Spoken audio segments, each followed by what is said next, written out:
사람들은 뭔가를 하는 일에 많은 관심을 기울입니다. 새해가 되면 새로운 목표를 세우고 또 무언가 새로운 일을 시작할 때는 새로운 목표를 세우고 그 계획과 목표를 이루기 위해서 많은 노력을 합니다.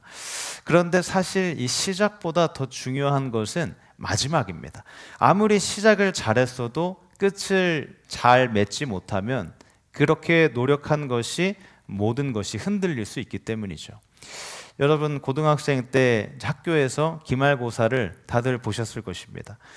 그렇게 기말고사를 볼 때 시험이 거의 끝나갈 때쯤 되면 선생님이 이렇게 이야기를 합니다. 이제 10분 남았다.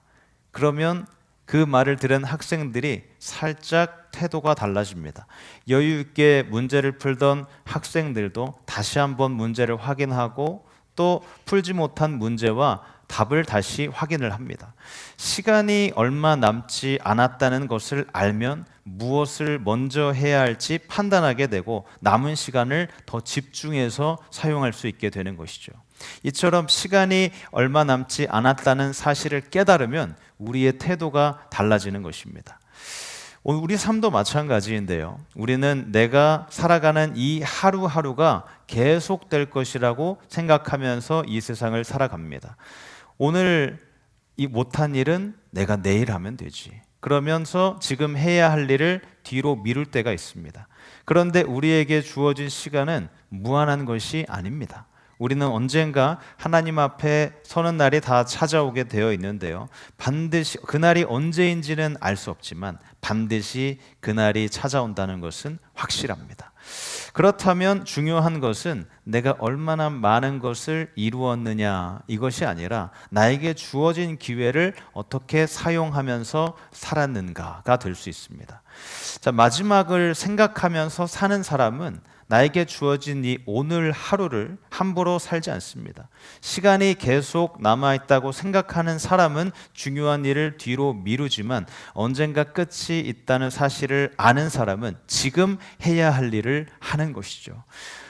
무엇을 내려놓아야 하는지, 무엇을 선택해야 하는지, 무엇을 위해서 살아가야 하는지를 진지하게 생각하는 것입니다. 여러분, 만약 하나님께서 오늘 여러분 앞에 나타나셔서 지금까지 너에게 맡긴 삶을 어떻게 살았느냐라고 물으신다면 여러분 어떻게 대답하시겠습니까? 이런 질문을 하셨을 때 우리는 어떤 대답을 할 수 있는가를 한번 생각해 보셔야 합니다. 오늘 예수님께서는 조금 낯설고 이해하기 어려운 비유의 말씀을 주시는데요. 그런데 이 비유를 통해서 우리에게 주시는 질문은 확실합니다. 너는 언젠가 이 다가올 마지막을 위해서 오늘을 지혜롭게 살고 있느냐? 오늘 말씀을 통해서 우리에게 주어진 삶과 기회를 어떻게 사용해야 하는지를 함께 살펴보도록 하겠습니다. 오늘 본문을 이해하려면 그때 당시의 역사적인 배경을 아는 것이 필요한데요. 자, 이전에 살펴본 것처럼 우리가 앞에 누가복음 15장에서는 세 가지 비유가 나옵니다. 잃은 양의 비유, 잃어버린 드라크마의 비유, 또 탕자의 비유였습니다. 이 비유들은 예수님께서 이 비유들을 통해서 바리새인들과 서기관들에게 다른 사람들에 대한 이 잘못된 태도를 바꾸라고 도전을 주셨던 것입니다. 그 다음에 나오는 이 16장에서는 이제 제자들과 모든 사람들에게 재물에 대한 잘못된 태도를 바꾸라고 도전을 주시는 것이죠. 그리고 첫 번째로 나오는 이 비유가 바로 오늘 나오는 불의한 청지기의 비유입니다. 자, 어떤 부자가 있었는데요. 자신은 멀리 살면서 이곳에 청지기를 고용해서 자신의 재산을 관리하게 했습니다. 그런데 자신이 고용한 청지기가 자기 재산을 낭비한다는 말을 듣게 됩니다. 당시 고대 사회에서는 청지기가 주인의 소유에 대한 전권을 위임을 받아서 관리를 했는데요. 그런 청지기가 자신의 소유를 낭비한다는 말을 듣고 주인이 어떻게 대처하죠? 이 청지기를 바로 해고합니다. 그와 함께 이 청지기의 후임이 이를 이어 맡아서 할 수 있도록 그가 맡았던 일을 정리하고 결산서를 제출하라고 명령을 내립니다. 이 해고 명령과 결산 명령을 함께 받은 이 청지기는 자신의 신세를 한탄하다가 갑자기 좋은 생각이 떠오릅니다. 아직 해고당하기 전이니까 이 짧은 시간 동안 자신의 미래를 준비해야겠다고 생각을 한 것이죠. 그래서 어떻게 하죠? 주인에게 빚진 사람들을 불러서 자기 마음대로 그 빚을 깎아주기 시작합니다. 기름 100말을 빚진 사람에게는 50말로 고쳐쓰게 하고, 또 밀 100석을 빚진 사람에게는 80석으로 고쳐쓰게 합니다. 이 기름은 올리브 기름을 말하는데, 이 기름이 100말이라는 것은 지금으로 따지면 900갤런에 해당하는 양입니다. 굉장히 큰 양이죠. 당시 노동자 기준으로 3년을 일해야만 얻을 수 있는 그런 큰 금액의 양이었습니다. 또 밀 100석은 밀이 3,500리터나 됩니다. 이것은 노동자 8년에 해당하는 연봉입니다. 그런데 이 청지기는 주인에게 이렇게 큰 액수의 빚을 진 사람을 불러서 자기 마음대로 빚을 깎고 있습니다. 굉장히 이상해 보이죠? 청지기가 해고당하는 마당에 어떻게 주인에게 빚진 사람들의 빚을 이렇게 마음대로 깎아줄 수 있는가? 이런 의문이 생길 것입니다. 그런데 이 당시 상황을 제대로 이해하면 이 일을 알 수가 있습니다. 자, 예수님 당시 1세기 유대 사회에서는 올리브 기름을 빌릴 때 이자가 80%였습니다. 그리고 그 가격 변동에 대비해서 20%의 보험까지 들었어야 했습니다. 그러니까 원금의 100%를 더 붙여서 빌리게 되어 있는 시스템이었죠. 또 밀을 빌릴 때는 이자가 20%였고 가격 변동에 대비한 보험으로 5%를 더해서 총 25%를 더 붙여서 빌리게 되어 있었습니다. 자, 이것이 그 당시의 관행이었는데요. 그런데 이스라엘 율법에는 같은 이스라엘 사람에게는 이자를 받지 못한다는 법이 있었습니다. 신명기 23장 19절에 그 법이 나오는데 이것을 우리 함께 한 목소리로 읽겠습니다. 시작. 내가 형제에게 구워 주거든 이자를 받지 말지니 곧 돈의 이자, 식물의 이자, 이자를 낼 만한 모든 것의 이자를 받지 말 것이라. 또 고리대금은 도둑질이라는 율법이 있었지만 이 부자들에게는 굉장히 좋은, 이 고리대금이 굉장히 좋은 사업 아이템이었기 때문에 당시 부자들은 청지기에게 전권을 위임해서 고리대금을 하게 하고 나중에 문제가 생기면 자신은 뒤로 빠지고 청지기가 대신 재판을 받도록 한 것입니다. 이런 상황에서 청지기들은 자신을 보호할 대책을 마련해 놓는데요. 청지기들이 썼던 방법은 기름이나 밀을 빌려주고 계약서를 쓸 때 아예 이자를 포함해서 계약서를 쓰는 것입니다. 예를 들면 어떤 사람이 50말의 기름을 빌리면 원래 50말의 이자가 생기는데 그러면 고리대금을 금지하는 율법 조항에 걸리니까 아예 처음부터 이자와 보험까지 합쳐서 100말의 기름을 빌렸다라고 계약서를 쓴 것입니다. 그런데 오늘 본문에서 청지기가 기름 100말을 50말로 바꿔 쓰라고 하고 또 밀 100석을 80석으로 바꿔 쓰게 한 것은 그냥 이자는 안 받고 원금만 받겠다고 한 것입니다. 자, 청지기가 이렇게 행동을 한 것을 보고 주인이 뭐라고 이야기를 하죠? 이 옳지 않은 청지기가 이를 지혜롭게 처리했다고 칭찬을 합니다. 여기서 옳지 않은 청지기라고 말하는 것은 이 청지기가 주인의 재산을 낭비한 것을 말하기 때문에 옳지 않은 이라고 말한 것이죠. 그런데 이 청지기에 대한 주인의 마지막 평가는 지혜롭다라는 것이었습니다. 그 이유는 이 청지기가 자신이 해고당하는 이 마지막 순간을 잘 활용해서 자기 미래를 위한 결단을 내렸기 때문이죠. 다시 말해서 그가 최후의 순간에 단호한 결단을 내린 것이 그의 지혜라는 것입니다. 청지기의 지혜로운 행동을 통해서 알 수 있는 몇 가지 사실이 있는데요. 먼저는 이 청지기는 평소에 율법의 고리대금 금지법을 아주 교묘하게 저질러 온 사람입니다. 그런데 마지막 순간에 정직한 행동을 하면서 율법을 지켰던 것이죠. 두 번째로 주인이 고리대금 이 방지법에 걸릴 수 있으니까 깨끗하게 정리해서 결산서를 넘겨주면서 주인이 그 법에 걸리지 않도록 한 것입니다. 세 번째로 이 빚진 사람에게 그 사람이 가지고 있던 엄청난 부담을 덜어주면서 자기가 해고된 다음에 그들로부터 환대를 받을 수 있도록 만든 것이죠. 자, 이런 것들을 가리켜서 주인이 지혜롭게 행동했다고 말한 것입니다. 그런데 예수님께서는 이 비유 속 이야기를 설명하는 데서 멈추지 않으십니다. 이제 말씀의 방향을 제자들에게 돌리시면서 재물을 어떻게 사용해야 하는지를 알려주십니다. 8절 후반에서 2세대의 아들들이 자기 시대에 있어서는 빛의 아들들보다 더 지혜로움이니라 라고 예수님께서 말씀하셨는데요, 여기에서 2세대의 아들은 이 세상에 속한 사람을 가리키는 것이고 또 빛의 아들들은 하나님께 속한 사람들을 가리키는 것입니다. 세상 사람들은 자신의 앞날과 미래를 준비하는 것에 대해서 굉장히 현실적이고 또 빠르게 대처를 합니다. 자, 그렇다면 영원한 미래를 바라보는 빛의 자녀들은 지금 가진 것을 어떻게 사용해야 하겠습니까? 예수님께서는 우리 9절에서 이렇게 말씀하는데, 우리 9절의 말씀을 다 함께 한 목소리로 읽겠습니다. 시작. 내가 너희에게 말하노니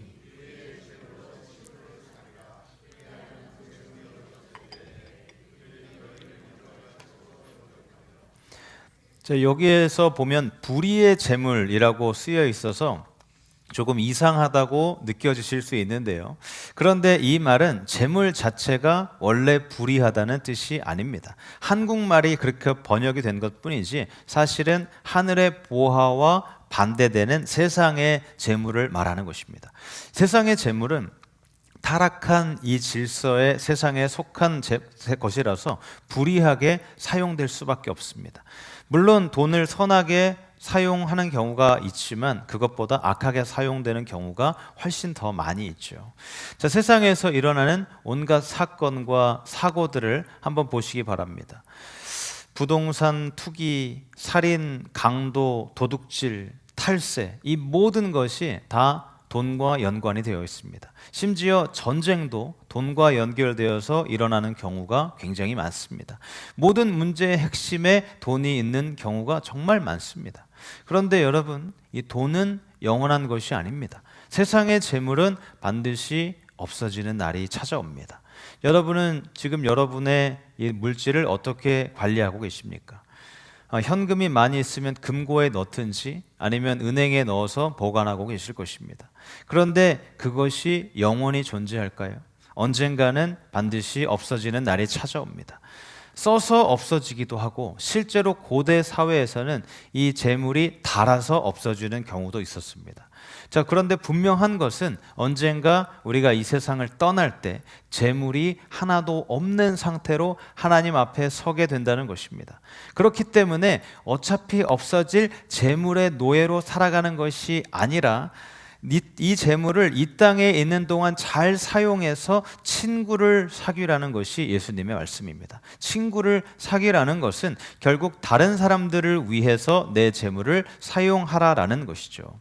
자, 우리가 재물의 노예인지 하나님의 종인지를 어떻게 알 수 있을까요? 이 물질을 사용하는 목적을 보면 알 수 있습니다. 재물을 주인으로 섬기는 사람은 돈을 자기만을 위해서 모으고 지키는 데만 마음을 빼앗기지만 하나님을 주인으로 섬기는 사람은 재물을 하나님께서 맡기신 도구로 바라보는 것이죠. 그래서 내 만족을 위해서 사용하는 것이 아니라 어려운 이웃을 돕고 하나님의 뜻을 이루는 일에도 기꺼이 사용하는 것입니다. 예수님께서는 청지기의 이기적인 동기나 이 부정직함을 본받으라고 말씀하시지 않습니다. 청지기가 자신에게 남아있는 기회로 미래를 준비했던 것처럼 빛의 자녀인 우리도 이 일시적인 재물을 하나님께서 기뻐하시는 일에 사용하면서 영원한 미래를 준비하라고 말씀하시는 것이죠. 9절에서 그 재물로 친구를 사귀게 되면 그들이 너희를 영주할 처소로 영접하리라 라고 말씀하시는데요, 이 말은 청지기에게서 도움을 받은 사람들이 영원한 처소인 하나님 앞에서 증언해 준다는 것입니다. 그러니까 우리가 이 땅에서 우리가 가진 것으로 다른 사람들을 섬길 때 우리 그것이 다 천국에 투자한 것이 된다는 뜻이죠. 그래서 하나님 앞에 서는 날 이 모든 것이 다 나를 위한 증언이 된다는 것입니다. 그래서 참된 부유함은 돈을 얼마나 많이 가지고 있느냐가 아니라 얼마나 잘 쓰느냐에 달리는 것입니다. 이렇게 돈을 제대로 쓰는 사람이 부자이고 또 그런 사람이 하나님의 기적도 많이 경험하게 됩니다. 여러분, 하나님께서 기적을 일으키실 때 잘 쓰시는 방법이 있는데요. 사람이 갑자기 쓰러졌을 때 하는 응급 조치가 있죠. 심폐소생술, CPR을 우리가 하게 됩니다. 그런데 하나님께서도 기적을 베푸실 때 이 CPR을 사용하십니다. 이 C는 command로서 명령을 가리키고, P는 promise, 약속을 가리키고, R은 risk taking, 즉 위험을 감수하고 믿음으로 나아가는 것을 말합니다. 자, 예를 들어서 형편이 별로 넉넉하지 않은 한 성도가 주변에 어려움을 겪고 있는 가정에 대한 소식을 들었다고 가정해 보시기 바랍니다. 자, 하나님의 말씀은, 하나님의 명령은 어려운 사람을 외면하지 말고 나누고 섬기라는 것입니다. 자, 이것이 바로 C, 명령이죠. 또 하나님께서 우리의 필요를 아시고 순종하는 자의 삶을 붙들어 주시겠다고 약속을 주십니다. 이것이 P, 약속이죠. 그런데 명령과 약속을 아는 것만으로는 아무 일도 일어나지 않습니다. 나는 지금 여유가 별로 없는데 내가 누구를 도와? 라고 생각하면서 가만히 있을 수 있습니다. 그렇지만 내가 외식할 것을 한번 줄이고 그것으로 필요한 물건을 사서 전해주고 또 바쁘지만 시간을 쪼개서 찾아갑니다. 이것이 바로 R, 믿음으로 순종의 발걸음을 내딛는 것이죠. 그 작은 순종을 통해서 어려움에 빠진 가정이 다시 용기를 얻고 하나님의 사랑을 경험할 수 있는 것입니다. 또 돕는 사람도 자신의 작은 물질과 시간이 한 영혼을 살리는 데 사용되는 은혜를 경험하게 되는 것이죠. 기적은 반드시 내가 가진 돈이 몇 배로 불어나는 것만을 말하지 않습니다.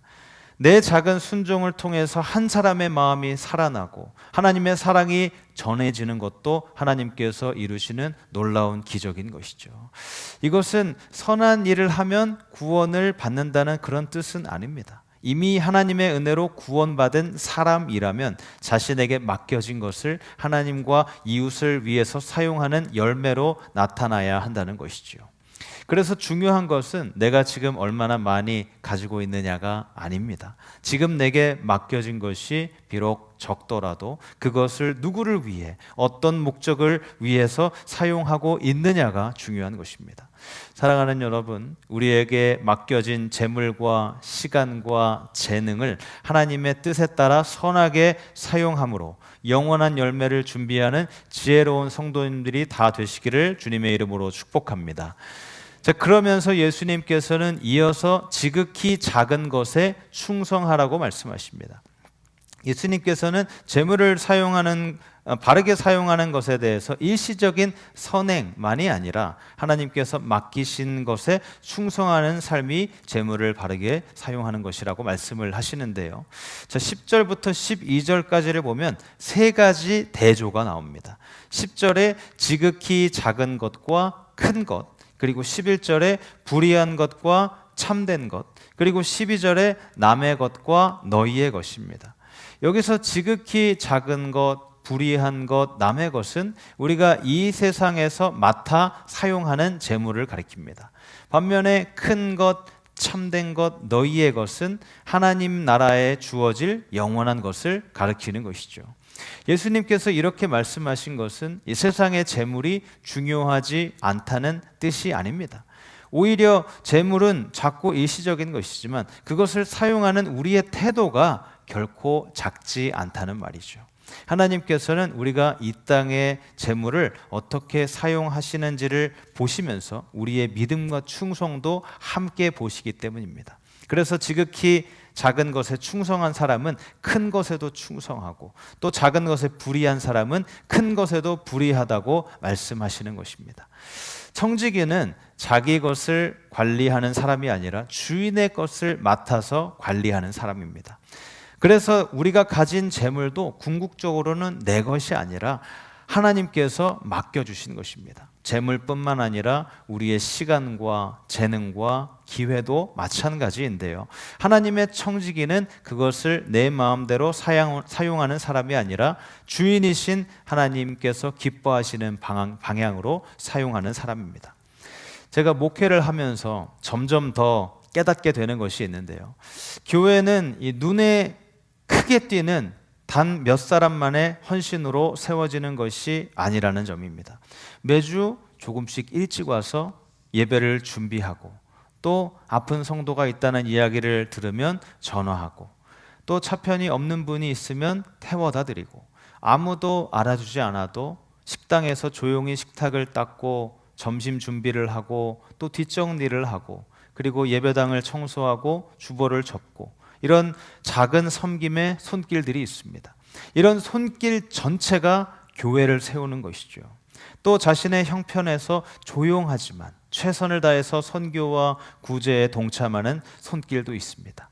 사람들 눈에는 작아 보이고, 또 때로는 아무도 알아주지 않지만 하나님께서는 그런 작은 충성을 절대 작게 보지 않으십니다. 그런데 하나님께서 맡기신 것을 오직 자신만을 위해서 사용하는 사람들도 있습니다. 누가복음 12장에 나왔던 어리석은 부자는 하나님께 맡기신 재물을 모두 자신의 것이라고 생각하면서 자신만을 위해 쌓아두었죠. 또 누가복음 16장에 나오는 부자와 나사로의 말씀에서도 부자는 자기 집 앞에 누워 있었던 나사로를 외면하고 재물을 자신만을 위해서 사용했습니다. 문제는 두 사람이 부유하다는 점이 아닙니다. 하나님께서 맡기신 재물을 자기 것이라고 여기면서 하나님과 이웃을 위해서는 전혀 사용하지 않았다는 점이죠. 여러분, 중요한 것은 하나님께서 내게 얼마나 많이 맡기셨냐가 아닙니다. 지금 맡겨진 것이 작더라도 그것을 주님 뜻에 따라 충성스럽게 사용하고 있느냐가 중요한 것이죠. 사랑하는 여러분, 모두 재물과 시간과 재능을 하나님 뜻을 이루는 일에 신실하게 사용하는 착하고 충성된 청지기가 다 되시기를 바랍니다. 결국 재물을 어떻게 사용하느냐는 단순한 물질의 문제가 아닙니다. 그것은 내가 누구를 주인으로 삼고 있는지를 보여주는 믿음의 문제인 것이죠. 그래서 예수님께서는 마지막으로 하나님과 재물 중에 누구를 섬길 것인지 결단하라고 명령을 하십니다. 예수님께서 미래를 위한 재물 사용의 지혜를 말씀하신 다음에 마지막으로 만몬, 즉 재물과 하나님 중에 양자택일을 하라고 하시면서 이 비유를 마치시는데요. 종이 두 주인을 섬길 수 없다는 말씀은 지금 이 시대에는 이해하기 어려울 수 있습니다. 왜냐하면 한 사람이 두 개의 직업이나 세 개의 직업을 가지고 일하는 사람도 있기 때문이죠. 그런데 왜 꼭 한 주인만을 섬기라고 이야기하는 것일까요? 자, 고대 사회에서는 누군가의 종이 된다는 것은 그 사람을 파트타임 정도로만 섬기는 것이 아니라 전적으로 충성하는 것을 말했습니다. 당시에는 한 종이 두 주인을 섬긴다는 것은 아예 불가능한 일이었습니다. 그런 종의 개념처럼 우리는 세상에서 무슨 일을 하든지 그 과정에서 하나님을 100%로 섬겨야 합니다. 우리 삶의 매 순간마다 모든 능력 하나하나는 다 우리 주인이신 하나님께 속한 것입니다. 그래서 하나님을 섬기는 것은 이 파트타임이 될 수 없습니다. 그렇다고 하프타임도 될 수 없고요. 그렇다면 풀타임일까요? 풀타임도 아닙니다. 왜냐하면 풀타임이라고 해봤자 일주일에 40시간 정도 일하는 것이 되기 때문입니다. 그래서 하나님을 섬기는 것은 all the time, 그리고 anytime이 되는 것입니다. 전적으로 하나님을 섬기는 것이 신앙생활인 것이죠. 한 오케스트라가 연주를 하는데 그 앞에서 지휘하는 지휘자가 2명이라고 생각해 보시기 바랍니다. 한 지휘자는 오케스트라에게 빠르게 연주하라고 하고, 또 다른 지휘자는 느리게 연주하라고 합니다. 또 한 지휘자는 소리를 크게 내라고 하고, 다른 지휘자는 소리를 작게 내라고 합니다. 이 단원들이 두 지휘자의 지휘를 동시에 따르려고 하면 아무리 실력이 뛰어나도 음악을 아름답게 연주할 수가 없습니다. 오케스트라가 하나의 음악을 연주하려면 한 지휘자만 바라봐야 하는 것이죠. 우리 삶도 마찬가지입니다. 하나님께서는 우리에게 나누며 섬기며 자족하라고 말씀하시지만 재물은 더 많이 쌓고 더 많이 가져야 안전하다고 우리에게 이야기합니다. 하나님은 사람을 사랑하라고 이야기하시지만 재물은 사람을 이용해서 더 많은 것을 얻으라고 유혹합니다. 이 두 음성을 동시에 따를 수가 없는 것이죠. 정말 중요한 것은 하나님을 조금 더 중요하게 여기고 재물을 그 다음으로 두는 것도 아닙니다. 우리 삶의 지휘자는 오직 한 분이어야 한다. 이것이 중요한 것이죠. 재물이 우리 삶을 지휘하게 해서는 안 됩니다. 재물은 주인이 아니라 주인이신 하나님을 섬기기 위한 도구인 것이죠. 그래서 우리는 매 순간 주인이신 하나님만 바라보고 그 뜻에 따라 살아야 합니다.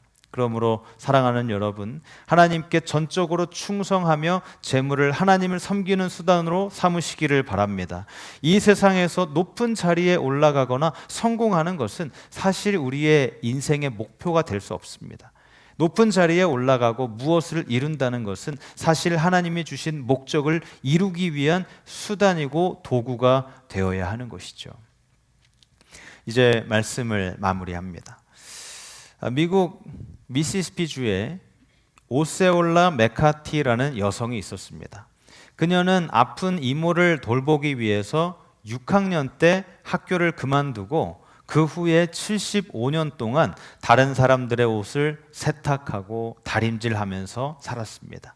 그녀는 큰 사업가도 아니었고 또 세상적으로 이름난 사람도 아니었습니다. 그러나 그녀는 적은 수입 중에서도 일부를 오랫동안 저축했습니다. 그리고 1995년 87세가 되었을 때 그녀는 그렇게 모은 모든 돈인 15만 달러를 서던 미시시피 대학교에 장학금으로 내놓았습니다.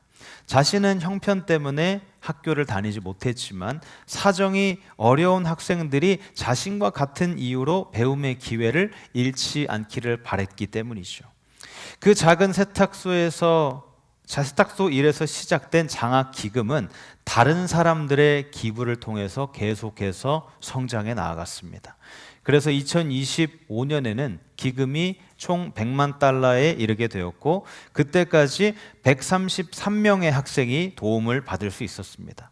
한 사람이 평생 모아서 내어놓은 이 재물이 수많은 젊은이들의 미래를 여는 통로로 쓰임받은 것이죠.